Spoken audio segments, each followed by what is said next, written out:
Shalom saudara-saudara yang terkasih di dalam nama Tuhan Yesus.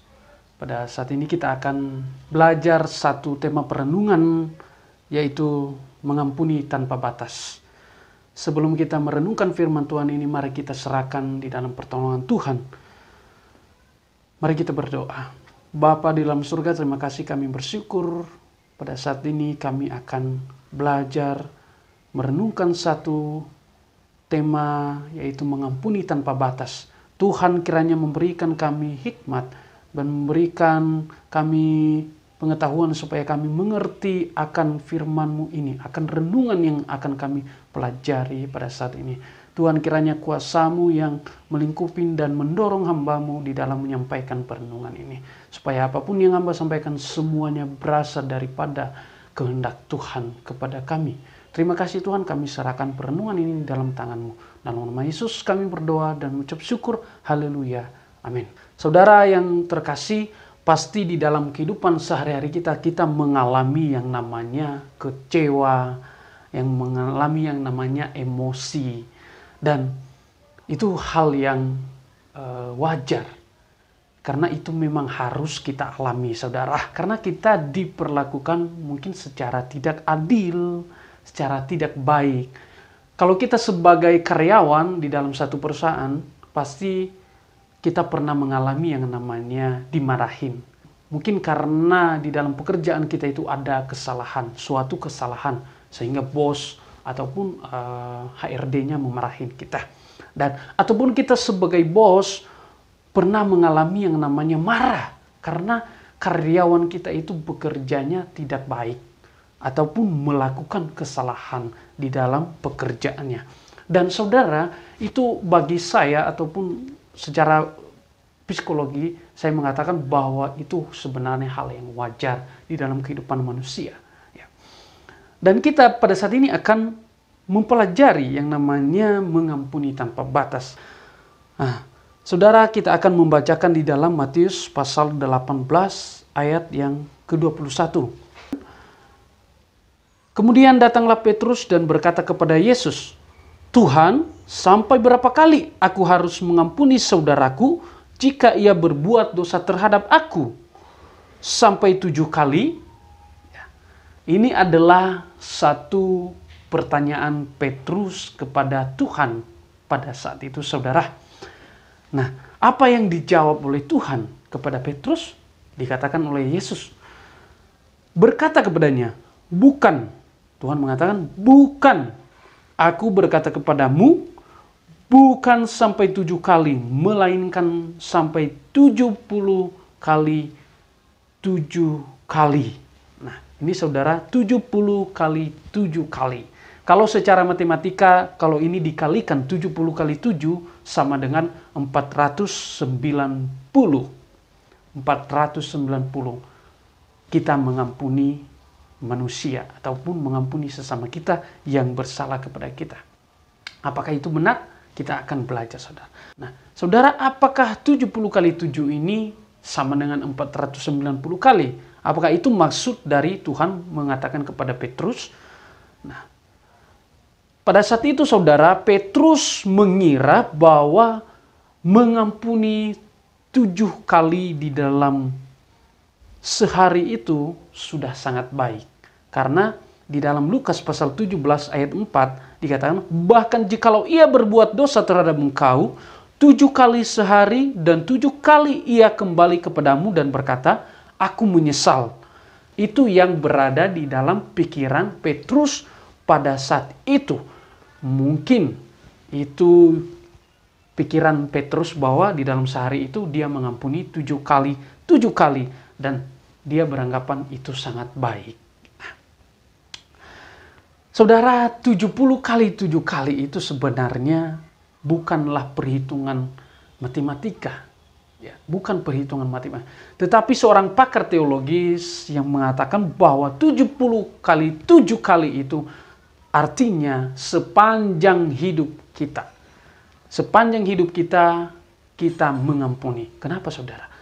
Nah, di dalam Mazmur 90 ayat 10 dikatakan, "Masa hidup kami 70 tahun dan jika kami kuat 80 tahun. dan kebanggaannya adalah kesukaran dan penderitaan, sebab berlalunya buru-buru dan kami melayang lenyap. Nah, inilah ayat yang dikutip oleh pakar teologi ini yang mengatakan bahwa 70 kali 7 artinya adalah sepanjang hidup kita. Karena umur manusia itu pada umumnya sudah dikatakan hanya sampai 70 tahun, saudara.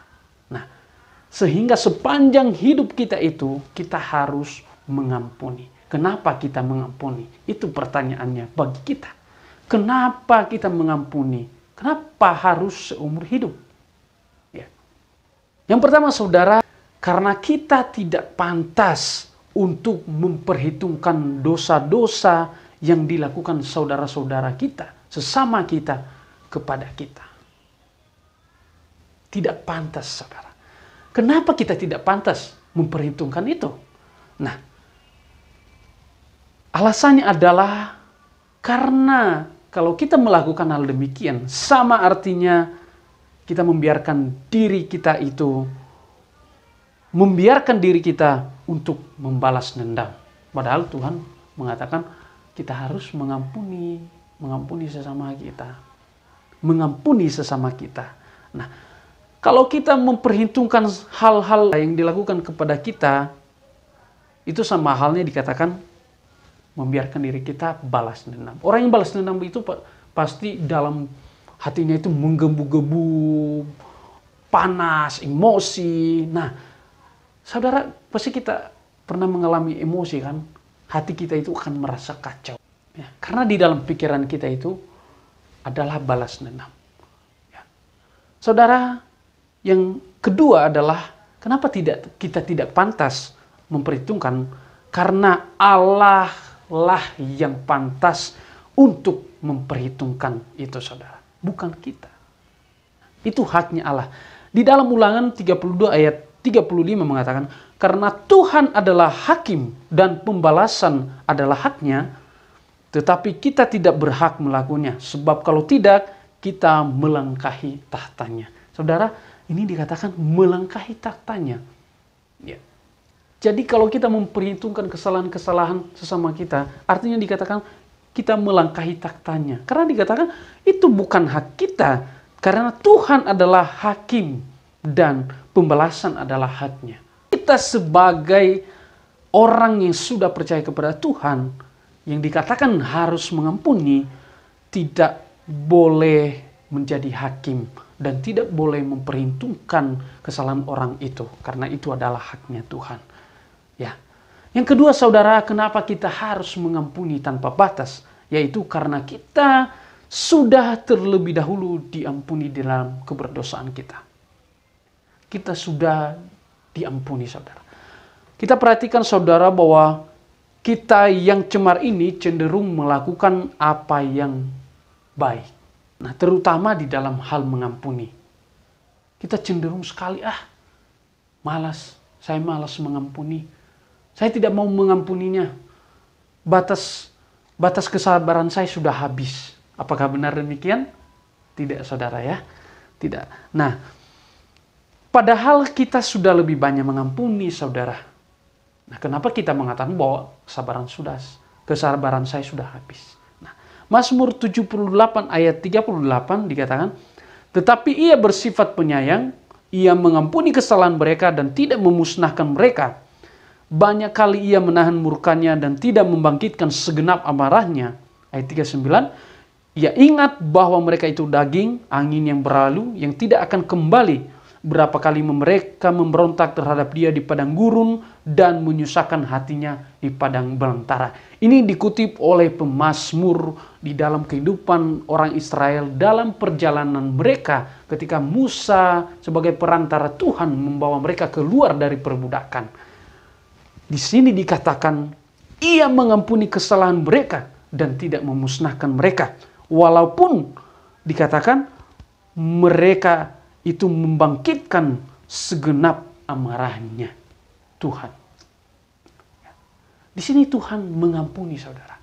Mengampuni walaupun di dalam pemberontakan banyak sekali yang dalam perjalanan orang Israel itu mereka memberontak. Sampai Musa pada saat itu terbawa emosi dengan perlakuan mereka.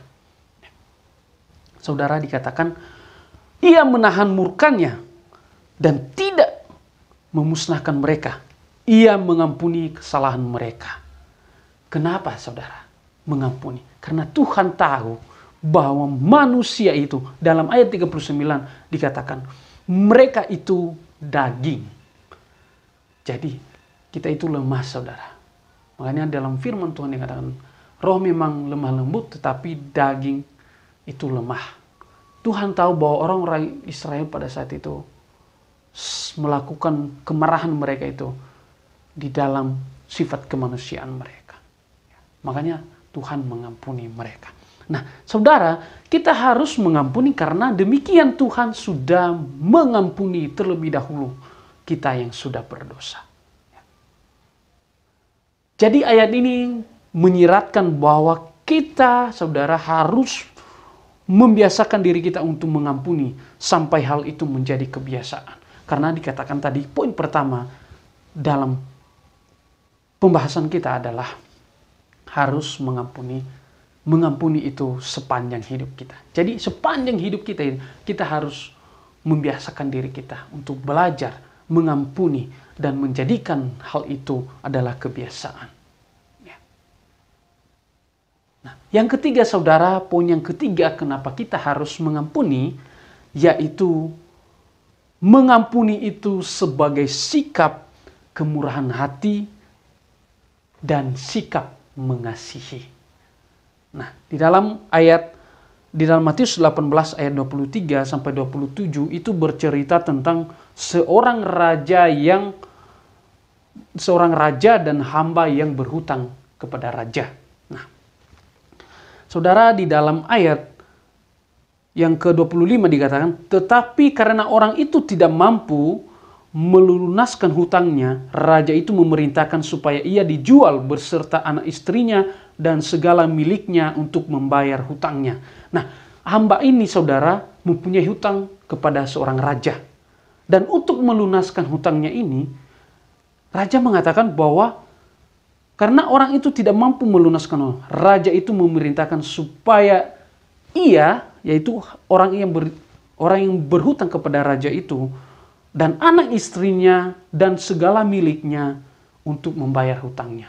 Saudara, saya nggak bisa membayangkan sebesar apa hutang orang itu. Karena di sini dikatakan dia sendiri, istri dan anak-anaknya dan segala miliknya itu dijual kepada raja untuk menebus hutangnya. Saudara, kebayang nggak kalau kita punya hutang seperti itu? Sampai anak dan istri kita, segala milik kita itu harus dijual kepada raja untuk menebus, untuk melunaskan hutangnya itu. Nah, yang menarik, saudara, di dalam ayat seterusnya, maka sujudlah hamba itu dan menyembah dia, katanya, sabarlah dahulu, segala hutangku akan kulunaskan. Lalu tergeraklah hati raja itu oleh belas kasihan akan hamba itu, sehingga ia membebaskan dan menghapuskan hutangnya. Nah, ini sifat seorang raja, saudara, ya. Dia menunjukkan kemurahan hatinya dan belas kasihannya.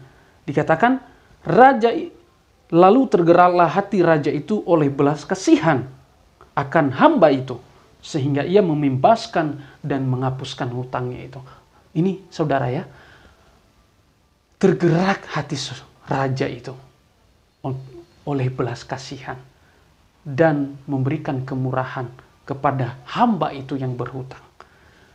Ternyata, saudara, harusnya anak istrinya dan segala miliknya dan dia sendiri yang harusnya dijual untuk melunaskan hutangnya itu, akhirnya dibebaskan. Ya. Dibebaskan, saudara, oleh raja itu. Dikata di sini, sehingga ia membebaskan dan menghapuskan hutangnya, hutang orang itu kepada raja. Nah, itulah sikap dari, di sini dikatakan, belas kasihan raja, kemurahan hati raja, saudara, kepada hambanya itu. Nah, terus yang kemudian, saudara, yang menarik lagi di dalam pembacaan kita pada saat ini adalah ketika hamba yang dibebaskan hutang itu keluar dari tempat raja itu, dia bertemu dengan orang yang juga berhutang kepadanya.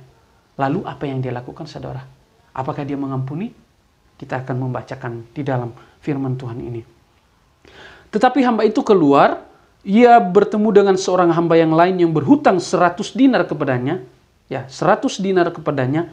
Ia menangkap dan mencekik kawannya itu, katanya, bayar hutangmu. Ayat 29, maka sujudlah kawannya itu dan memohon kepadanya, sabarlah dahulu, hutangku itu akan kulunaskan. Tetapi ia menolak dan menyerahkan kawannya itu ke dalam penjara sampai dilunaskan hutangnya itu. Saudara, dia tidak melakukan seperti yang dilakukan kepadanya. Ini cuma 100 dinar orang yang berhutang kepadanya. Tapi dia mencengkik dan menangkap orang itu dan menyerahkan di dalam penjara sampai orang itu akan melunaskan hutangnya. Ini satu hal yang buruk, saudara. Satu hal yang menyedihkan bagi orang-orang pada masa itu. Bagi kita juga saat ini. Kalau kita melihat, harusnya hutangnya kepada raja itu dia bayar dengan keluarga, dirinya, dan segala miliknya dihapuskan. Harusnya dia juga melakukan hal demikian kepada sesamanya. Tetapi tidak, saudara. Dia mencekik dan menangkap orang dan menyerahkannya di penjara.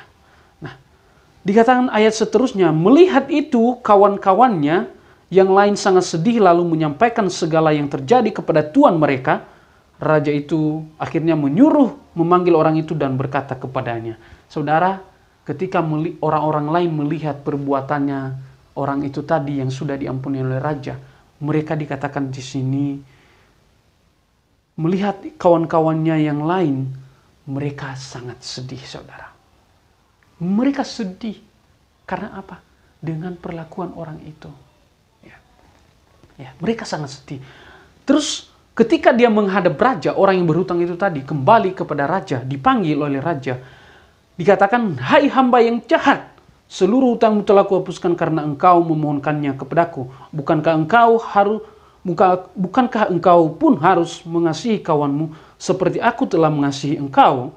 Maka marahlah tuannya itu dan menyerahkannya kepada algojo sampai ia melunaskan seluruh hutangnya. Nah, ini saudara, akhirnya dia menerima apa yang dia lakukan itu kepada orang yang berhutang kepadanya tadi. Dia kembali dipanggil oleh raja dan akhirnya dikatakan di sini, maka marahlah tuannya itu dan menyerahkannya kepada algojo sampai ia melunaskan hutangnya. Nah, coba saudara kalau saat itu dia mengampuni orang itu ataupun dia memberikan kesempatan kepada orang itu untuk melunaskan hutangnya, hanya 100 dinar. Ya. Tidak sebanding dengan apa yang diberikan raja kepadanya. Nah, itulah sifat manusia, saudara. Jadi di sini dikatakan bahwa hai hamba yang jahat, dikatakan kepada orang. Jadi saudara, yang dilakukannya itu adalah sesuatu kejahatan besar. Kejahatan besar. Jadi saudara, kita diajarkan di sini bahwa mengampuni itu sebagai sikap kemurahan dan sikap mengasihi sesama. Jadi kemurahan hati seorang raja itu mengajarkan kepada kita bahwa kita juga harus demikian, saudara. Mempunyai belas kasih kepada sesama kita. Ya. Memberikan waktu kepada orang itu untuk memperbaiki kesalahannya. Memang dia bersalah. Dan kita juga pasti pernah bersalah. Nah, untuk itu saudara, Tuhan sudah mengampuni kita. Maka perumpamaan ini mengajarkan kita bahwa kita juga harus mengampuni. Mengampuni karena Tuhan sudah terlebih dahulu mengampuni kita. Dan kita sebagai orang yang sudah diampuni harus mempunyai kemurahan hati seperti Tuhan, seperti Raja di dalam pembacaan kita. Dan mempunyai hati yang mengasihi. Ya, mempunyai belas kasihan. Saudara, akhirnya hamba yang berhutang ini diserahkan kepada algojo. Demikian kita, saudara. kalau kita tidak melakukan apa yang Tuhan telah dani bagi kita, seperti yang Tuhan mengasihi kita, Tuhan mengampuni kita. Kalau kita tidak melakukan hal demikian, maka kita di sini dikatakan, orang ini dikatakan diserahkan kepada algojo. Bagi kita saat ini diserahkan di mana? Pasti kita akan menuai, saudara. Kita akan menuai setiap perbuatan kita. Nah, saudara yang terkasih di dalam nama Tuhan Yesus, mari saat ini kita mengampuni, belajar mengampuni tanpa batas. Ya, mengampuni bukan hanya sekali sampai 2 kali, ataupun seperti dalam matematika 490, karena 70 kali 7 kali sama dengan 490. Bukan demikian, saudara ya. Tapi sepanjang umur hidup kita. Jadi yang pertama tadi, kita harus mengampuni karena kita tidak pantas untuk memperhitungkan dosa-dosa yang ataupun kesalahan-kesalahan saudara yang dilakukan kepada kita. Dan kedua, kita harus terlebih dahulu mengampuni karena kita sudah diampuni oleh Tuhan di dalam keberdosaan kita. Dan yang ketiga, mengampuni itu sebagai sikap kemurahan hati dan sikap mengasihi. Saudara yang terkasih, mari kita tetap belajar bahwa mengampuni itu tidak ada batas. Mengampuni itu sepanjang umur kita. Kita harus membiasakan hidup kita sehari-hari sebagai orang yang percaya kepada Tuhan. Tuhan yang sudah memberikan teladan bagi kita, mengampuni kita di dalam keberdosaan kita. Maka kita juga harus mengampuni. Makanya di dalam ada satu pujian yang mengatakan, mengasihi lebih dulu. Mengasihi lebih dulu. Tuhan mengasihi lebih dulu kepadaku. Mengasihi lebih sungguh. Jadi saudara yang terkasih, mari kita di dalam kehidupan kita harus